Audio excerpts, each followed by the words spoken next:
Bom dia. Sejam bem-vindos a mais um episódio do Fertility Cast. Hoje nós estaremos discutindo aqui sobre um tema importante, que é a estimulação ovariana para reprodução assistida. Temos aqui dois ícones da nossa reprodução assistida do Brasil hoje, que é o Matheus Roque, que é médico da Huntington e conhecido de todos nós, é especialista em reprodução assistida. E temos aqui o Roberto Antunes, da Fertiprax do Rio de Janeiro, nosso futuro presidente da SBRA, e ambos têm bastante experiência com a estimulação ovariana, e nós vamos falar sobre esse tema com vocês hoje. Então, inicialmente, eu queria que vocês explicassem de forma simples para a população leiga e para os colegas o que seria uma estimulação ovariana e qual é o objetivo dela. Pode começar, por favor, você dizendo, não, vai lá. Bom, prazer participar aqui do Fertilidade Cast. Quanto mais informações a gente leva sobre infertilidade, a medicina reprodutiva, informação de qualidade sempre fundamental para quem enfrenta essa doença e também para os profissionais da área. Estimulação ovariana é o ponto de partida para qualquer tratamento de reprodução assistida onde a gente deseja potencializar as chances de sucesso de um tratamento. Em um ciclo menstrual normal, um ciclo menstrual regular, se aquela mulher ovular, geralmente ela vai ovular ali um único óvulo, mas ela teria o potencial de ter 3, 5, 10, 15, 20 óvulos, claro que depende do perfil de cada mulher. E esses possíveis óvulos a mais, se ela não ovular naquele ciclo, não desenvolver naquele ciclo, eles vão ser desperdiçados. Mas esses folículos, que são onde esses óvulos estão, eles são sensíveis ali ao hormônio, onde num mês normal, uma quantidade específica de hormônio vai e um folículo cresce, assume a dominância e todos os outros são jogados fora. Quando fazemos a estimulação ovariana é aproveitar esses outros folículos que existem, são jogados fora e que a gente quer aproveitá-los com diferentes estratégias de indução, de estimulação, diferentes estratégias. Perfeito, Matheus. Concordo. Boa definição. Eu uso sempre a metáfora de um pacote de biscoitos, onde todos os meses você pega um punhado de biscoitos, mas no ciclo natural você só escolheria um deles e os outros todos não voltam para o pacote, eles são jogados fora. Então, quando a gente faz uma estimulação ovariana, a gente consegue adquirir a possibilidade, embora a gente não mude a mãozada que está saindo ali de dentro do pacote, a gente consegue, ao invés de um único biscoitinho, pegar vários, né? Seria a analogia referente aos óvulos que a gente consegue recrutar dessa maneira. Esse é um conceito muito importante, que é uma dúvida frequente que a gente tem nas pacientes que estão fazendo estimulação. Acho que você deve responder isso para todas as pacientes, assim como eu sempre respondo, que é se a paciente perde mais óvulos ou se ela vai entrar em menopausa antes do tempo. Sim. Você também, Edinho, com certeza. E tem que sempre estar explicado que a paciente pode fazer 50 estimulações, ou se ela não fazer nenhuma estimulação, ela não está poupando óvulos ou gastando mais óvulos do que ela gastaria de um ciclo. Só está aproveitando aquele que ela recrutou naquele lote. Ela só não vai acelerar a menopausa delas, que elas perguntam sempre. Perfeito. E assim, quais seriam os protocolos mais frequentes que vocês usam? Aí, e se vocês quiserem já entrar em detalhes, é claro que isso é muito, muito subjetivo, porque depende da idade, depende da reserva ovariana, mas assim, para os pacientes e para os nossos colegas entenderem quais são os protocolos que a gente utiliza mais e fazendo menção a essas diferenças de idade, de reserva ovariana que hoje a gente se atenta tanto. Em termos de protocolos, isso é uma discussão eterna, né? Tem diversas opções de gonadotrofinas, que são o nome técnico das medicações que nós vamos usar para conseguir fazer esse recrutamento, essa estimulação. Então, existem gonadotrofinas que nós chamamos de recombinantes, existem gonadotrofinas que chamamos de urinárias, existem gonadotrofinas de ação prolongada, existem gonadotrofinas que combinam a ação FSH com LH, outras que são FSH puro. Isso a gente vai entrar numa discussão muito técnica e que, honestamente, é uma discussão aberta até hoje. A verdade é que todas elas, em maior ou menor grau, para determinados grupos de pacientes vão funcionar um pouco melhor ou um pouco pior, mas todas vão funcionar. E você, além disso, é importante a gente ressaltar que não é necessário somente estimular. A gente tem que evitar que esse estímulo seja perdido. Esse foi, acho que, o primeiro desafio. O primeiro desafio foi conseguir fazer que mais um folículo crescesse, e o segundo desafio que a gente teve foi aprender a não deixar esses folículos romperem antes do tempo, né? E aí, para isso, você usa estratégias de bloqueio dessa ruptura folicular, e você tem também alguns tipos de medicação. E, por fim, a gente tem a última estratégia importante e relevante dentro de um processo de estimulação, que é o uso de algum gatilho para poder fazer o que a gente chama de amadurecimento final desses óvulos, senão os óvulos eles não são recuperados no estágio de desenvolvimento, de maturidade que eles precisam ser recuperados, seja para serem congelados e para serem aproveitados, seja para que sejam utilizados para formar um embrião. Não sei se o Matheus quer. Exatamente como o Roberto falou, não existe uma receita única, uma estratégia única, é sempre muito importante cada médico, cada profissional ter uma noção exata do quem é aquela paciente, como é aquela paciente, né, o que é que eu devo usar para ela, qual a maneira que eu vou fazer o bloqueio, qual o momento que eu vou fazer uma estimulação, porque tem todos os pontos, como o Roberto falou, preciso estimular diversos folículos crescerem, preciso evitar que esses folículos rompam, eu tenho que amadurecer os óvulos, o gatilho final. E também hoje, uma grande arma que a gente tem é que a gente sabe, antigamente se pensava que a gente, só no início do ciclo menstrual, que haveria uma quantidade de folículos serem estimulados, a gente imaginava que era a gente fala onda de recrutamento, seria uma onda única. Hoje a gente já sabe que toda mulher tem pelo menos 2 ondas de recrutamento folicular, então a gente pode 2 estimulações no mesmo ciclo, estimular em momentos diferentes, estimular em qualquer momento. Então, cada caso é um caso, e aí é o papel do médico com a sua paciente definir a melhor estratégia para aquele casal, para aquela paciente. Essa questão das ondas foliculares é muito bem lembrada e foi uma revolução, principalmente para os pacientes que fazem tratamento de preservação de fertilidade ou de congelamento de óvulos por razões oncológicas, né? Permite com que a gente faça os estímulos sem que a paciente tenha um atraso para o início de uma eventual quimioterapia, radioterapia ou tratamento cirúrgico. Perfeito. E uma pergunta muito frequente dos pacientes é como que vocês monitoram esses ciclos, né? Qual é a arma que a gente utiliza para acompanhar o crescimento desses folículos e que momento a gente escolhe para coletar? Por que o senhor quer nesse dia, não naquele ou no outro? Queria que vocês falassem como que é esse monitoramento.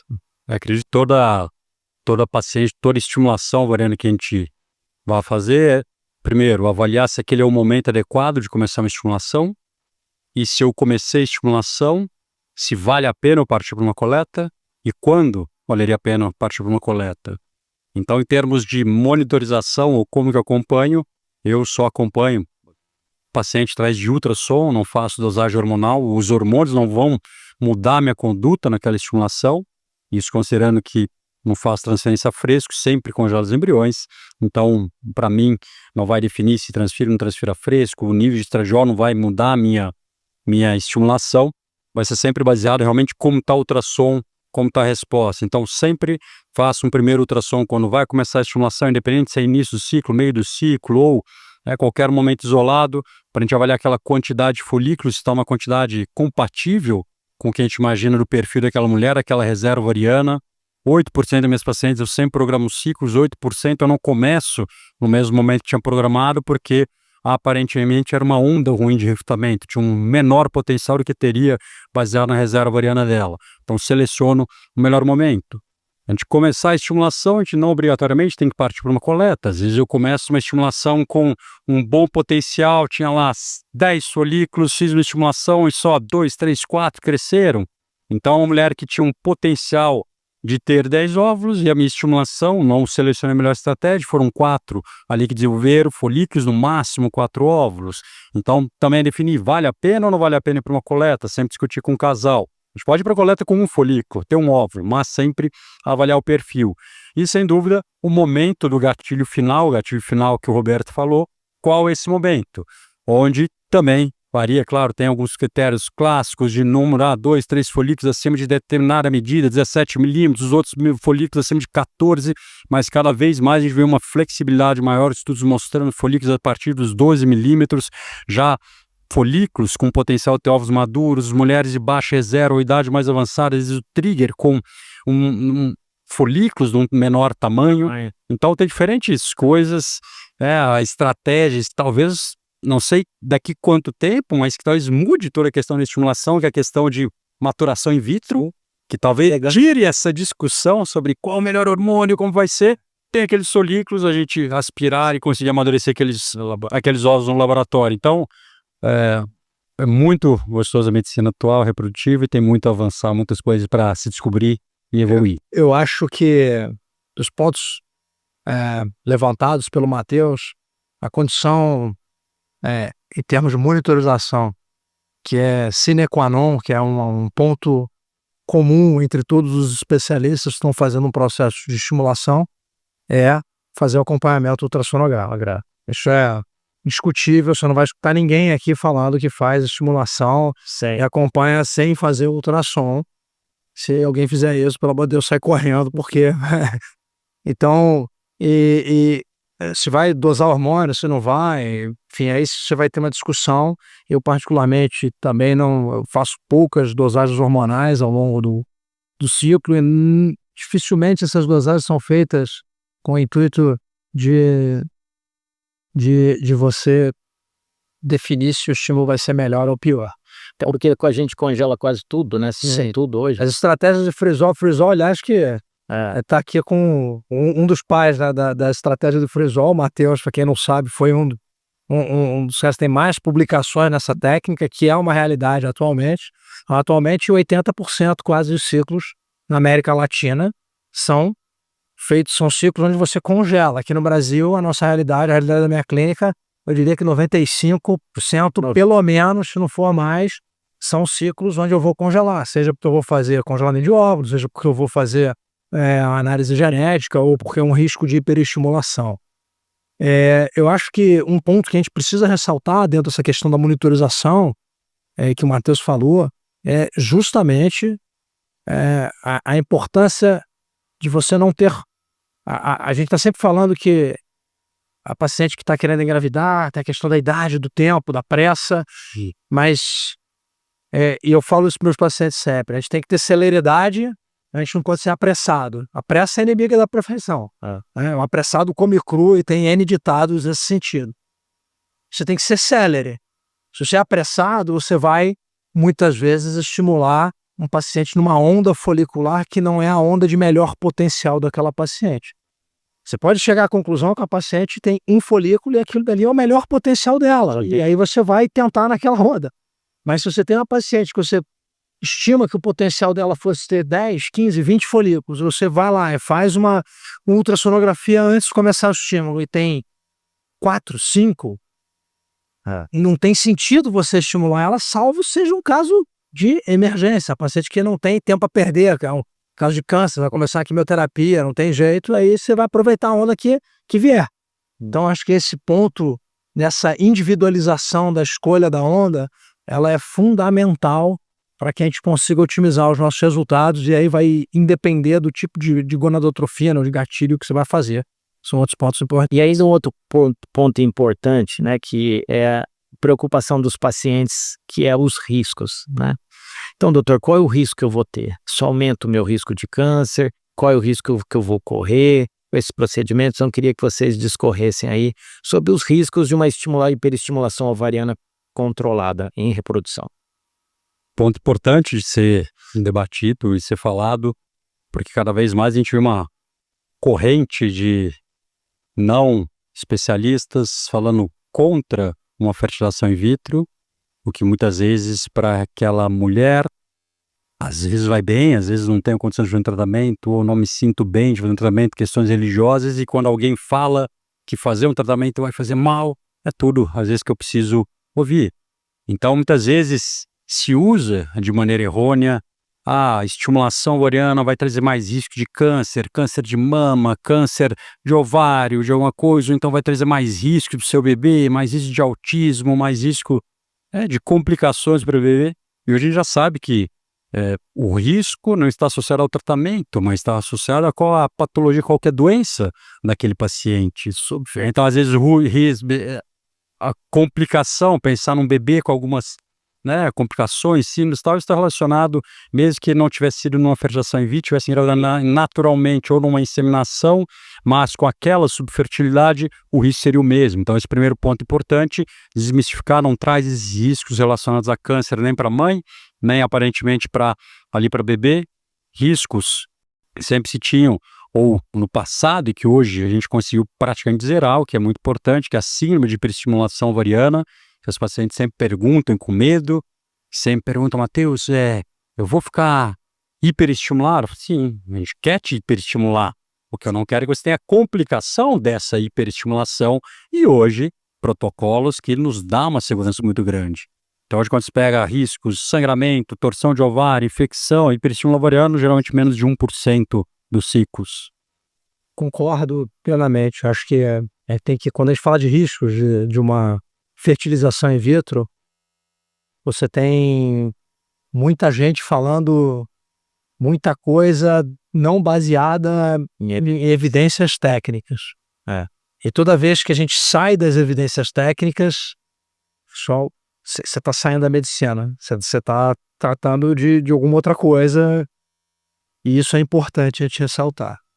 Do ponto de vista técnico, se a gente subdividir em termos de riscos de uma estimulação ovariana, nós vamos ter uma primeira subdivisão entre riscos potenciais para a mulher que está sendo submetida à estimulação, ou para o fruto dessa estimulação, que sejam os óvulos que forem congelados, ou sejam os embriões e os bebês que vão nascer fruto desses tratamentos. E quando a gente elimina os fatores de confundimento, que são inúmeros, então você está falando de pacientes que normalmente têm mais idade, que por si só já é algo que aumenta risco de complicação materna e fetal, você está falando de pacientes que têm muitas vezes comorbidades a mais. Então, quando você equilibra todos esses fatores, você chega à conclusão, você vê que, para a mãe, não há aumento de risco de câncer, nem câncer hormônio dependente, nada nesse sentido. Você pode estimulado, o câncer de ovário é o mesmo risco, o câncer de mama é o mesmo risco, o endométrio é o mesmo risco. Não há esse problema. Do ponto de vista para a mãe ainda, conforme o Matheus falou, a maior preocupação que nós tínhamos por décadas, que era a questão da síndrome de hiperestimulação ovariana. Hoje isso foi muito mitigado, você não transfere mais embriões a fresco, você tem tipos de gatilho que fazem com que você não precise ter uma preocupação real com as síndromes mais graves, e você tem protocolos de congelamento que são muito eficientes. E aí a gente vai para o outro lado, que é o lado do embrião e do bebê. Então, os congelamentos são seguros, são eficazes. Nós já vemos o Matheus aqui, que mais estuda esse tema de congelamento, de freeze-all. Você tem algumas diferenças que não são diferenças que não têm nenhuma repercussão clínica. O bebê que é congelado e vai ter um peso maior. Mas assim, você está falando de uma diferença de gramas muito pequena. Na prática, embora isso seja estatisticamente diferente, não faz a menor diferença. Não vai fazer a paciente ter mais cesárea, não vai fazer o bebê ter mais complicação, nada disso. E, em termos de doenças a médio e longo prazo, você tem uma série de acompanhamentos. E a gente, quando vai nos registros, principalmente os registros nórdicos, que fazem acompanhamento de longo prazo, muito bem feitos, você não vê aumento de riscos relevantes ou para doenças frequentes em nenhum deles. Então, isso deixa bastante tranquilo a gente com relação ao perfil de segurança das estimulações. Só outro ponto que eu acho importante falar de segurança, a evolução que a gente teve em formar melhores embriões e selecionar melhores embriões, minimizando a principal complicação que a gente tinha, que era iatrogênica, gestação múltipla. Gestações múltiplas. Gêmeos, trigêmeos, quadrigêmeos. Então hoje, realmente, cada vez mais transcende de um único embrião, 98, 99% das minhas transferências, um único embrião, a não ser situações, o paciente pede, tenta explicar que é a complicação, mas o grande objetivo é trazer um bebê saudável, gestação mais saudável possível e um bebê saudável, esse é o objetivo. E graças a Deus a gente vê uma redução mantida em todos os registros. Pega o registro latino-americano, o registro do Brasil, Brasil, a média de transferência por embrião saiu de 1996 de quase 3 para 1,4 agora. no último registro. Isso ajudou muito decorrente dos congelamentos que melhoraram demais, né? Agora, a pergunta mais importante para nós, que é mais instigante, é quais os avanços que vocês esperam e o que o futuro aí na frente tem para a estimulação ovariana. O Roberto já pegou a parte do PPOS aí, que foi um grande avanço que a gente teve, talvez começando por você, e aí depois o Matheus me falando o que vocês acham que vem pela frente com a estimulação ovariana. Eu acho que, do ponto de vista de estimulação por si só, assim, de protocolos e coisas que nós podemos fazer, a oferta de novas opções, e aí o PPOS, que é o bloqueio de hipófise, não deixar o paciente ovular com o uso de progestágenas, é um avanço, para mim, é o maior avanço dos últimos anos, do ponto de vista de estimulação ovariana. Você conseguiu baratear o custo, tornar o tratamento muito mais amigável para paciente, sem ter nenhum tipo de perda de resultado. Então, os resultados são absolutamente equivalentes. Eu acho que o futuro está dentro, não vai ter jeito, por mais que ainda possa demorar um pouquinho, mas dentro de mecanismos de predição de inteligência artificial, em termos de saber se um determinado perfil de paciente teria melhor resposta com um protocolo A, B, C ou D da estimulação, ou saber se aquela paciente precisaria ou não precisaria de LH, ou se precisaria ou não precisaria, mas isso de forma um pouco mais clara. Hoje a gente tem um grande debate nesse sentido, mas você não tem ainda uma ferramenta. Você tem diretrizes, mas você não tem uma ferramenta que consiga te falar assim, olha, se tiver isso, vai para esse lado aqui que você vai melhor, né? E tem as questões todas de desenvolvimento embrionário, eu acho, e que acho que eu acho da inteligência artificial na estimulação ovariana que estão falando aí. Acredito que a gente vai evoluir muito ainda. Não acredito que para a estimulação ainda seja uma estratégia que vá mudar. Mas, sem dúvida nenhuma, a evolução que a gente precisa ter e que acredito vai ter com relação à medicina de precisão. A gente fala muito em individualização, mas a gente está longe da personalização ainda. Quando eu tenho uma paciente, e na verdade muitas vezes não é uma única paciente, muitas vezes um casal, se a gente fala em fertilidade conjugal do casal, eu penso muito que a gente tem que evoluir como oncologia. A gente estadia aquele paciente antes do tratamento. E cada vez mais os tratamentos da oncologia são voltados a perfis genéticos daquela mulher que vai responder de maneiras diferentes. Então a gente ainda está... É uma medicina, é uma especialidade nova, apesar aí das décadas, mas é nova quando a gente compara com outras, mas a gente tem muito, muito a evoluir. Mas sem dúvidas o sonho é ter aquele casal na minha frente, exatamente juntando estratégias de inteligência artificial, mas com dados genéticos, juntar farmacogenômica, conseguir escolher o melhor remédio para aquela doença daquele casal, não para a doença, mas para aquele casal especificamente, que aumente ao máximo as chances de sucesso. E o objetivo cada vez mais é individualizar mesmo, personalizar os tratamentos, tudo que puder vir para ajudar nesse sentido, né? Então nós vamos encerrando aqui. Eu queria agradecer vocês dois pela presença.